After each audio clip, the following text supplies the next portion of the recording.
Rose Harbor was in bloom. Purple rhododendrons and red azaleas dotted the property. I stood on the porch, leaning against the thick white post, and looked over the property for my bed and breakfast. The inn at Rose Harbor was beautifully scripted on the wooden sign and was prominently displayed in the front of the yard, along with my name, Jo Marie Rose, as proprietor. I never planned on owning or operating a bed and breakfast, but then I never expected to be a widow in my 30s either. If I'd learned anything in this road called life, it's that it often takes unexpected turns, rerouting us from the very path that had once seemed so right. My friends advised me against purchasing the inn. They felt the move was too drastic. It meant more than just moving and leaving my job. It would mean an entire life change. Many thought I should wait at least a year after losing Paul. But my friends were wrong. I'd found peace at the inn, and, somewhat to my surprise, a certain contentment. Until I purchased the inn, I'd lived in a condo in the heart of downtown Seattle. Because of my job and other responsibilities, I hadn't had pets, well, other than as a youngster. But shortly after I moved to Cedar Cove, I got Rover. In only a few short months, I'd grown especially fond of him. He'd become my shadow, my constant companion. Rover was a rescue dog I'd gotten through Grace Harding, the Cedar Cove librarian. Grace volunteered at the local animal shelter, and she'd recommended I adopt a dog. I thought I wanted a German Shepherd. Instead, I'd come home with this indiscriminate mixed-breed short-haired mutt. The shelter had dubbed him Rover because it was clear he'd been on his own, roaming about for a good long time. My musings were interrupted by mutterings from the area where I planned to plant a rose garden and eventually add a gazebo. The sound came from Mark Taylor, the handyman I'd hired to construct the sign that stood in the front yard. Mark was an interesting character. I'd given him plenty of work, but I had yet to figure out if he considered me a friend. He acted like my friend most of the time, but then every so often he turned into a grumpy, unlikable, cantankerous, unreasonable— the list went on. "What's up?" I called out. "Nothing," he barked back. Apparently the ill-tempered monster had returned. Months ago, I'd asked Mark to dig up a large portion of the yard for a rose garden. He told me this project would be low on his priority list.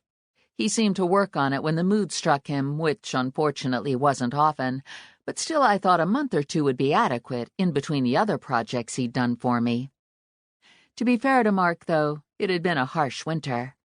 Still, my expectations hadn't been met. I'd wanted the rose bushes planted by now. I'd so hoped to have the garden in full bloom in time for the open house I planned to host for the Cedar Cove Chamber of Commerce. The problem, or at least one of them, was the fact that Mark was a perfectionist. He must have taken a week simply to measure the yard. String and chalk markings crisscrossed from one end of the freshly mowed lawn to the other. Yes, Mark had insisted on mowing it first, before he measured. Normally, I'm not this impatient, but enough was enough. Mark was a skilled handyman. I had yet to find anything he couldn't do. He was an all-purpose kind of guy, and most of the time I felt lucky to have him around. It seemed as time progressed I found more and more small jobs that required his attention. New to this business and not so handy myself, I needed someone I could rely on to make minor repairs. As a result, the plans for the rose garden had basically been ignored until the very last minute. At the rate Mark worked, I'd resigned myself to the fact that it wasn't possible for it to be ready before Sunday afternoon. I watched as he straightened and wiped his forearm across his brow. Looking up, he seemed to notice I was still watching him from the porch. "You gonna complain again?" he demanded. I didn't say a word. Reading his mood, I forced myself to bite my tongue before I said something to set him off.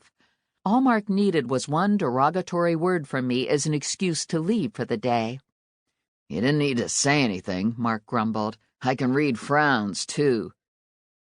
Rover raised his head at Mark's less-than-happy tone, and then looked back at me, as though he expected me to return the verbal volley. I couldn't help being disappointed, and it would have been easy to follow through with a few well-chosen words. Instead, I smiled ever so sweetly, determined to hold my tongue. All I could say was that it was a good thing Mark charged by the job and not by the hour. "Just say what's on your mind," he insisted. "I thought I told you I wanted the rose garden planted before I held the open house," I said, doing my level best not to show my frustration. "You might have mentioned this earlier, then," he snapped. "I did." "Clearly it slipped my mind." "Well, don't get your dander up." It wasn't worth fighting about at this late date. The invitations were mailed, and the event, ready or not, was scheduled for this very weekend. It would be nothing short of a miracle if Mark finished before then. No need to get upset about it now.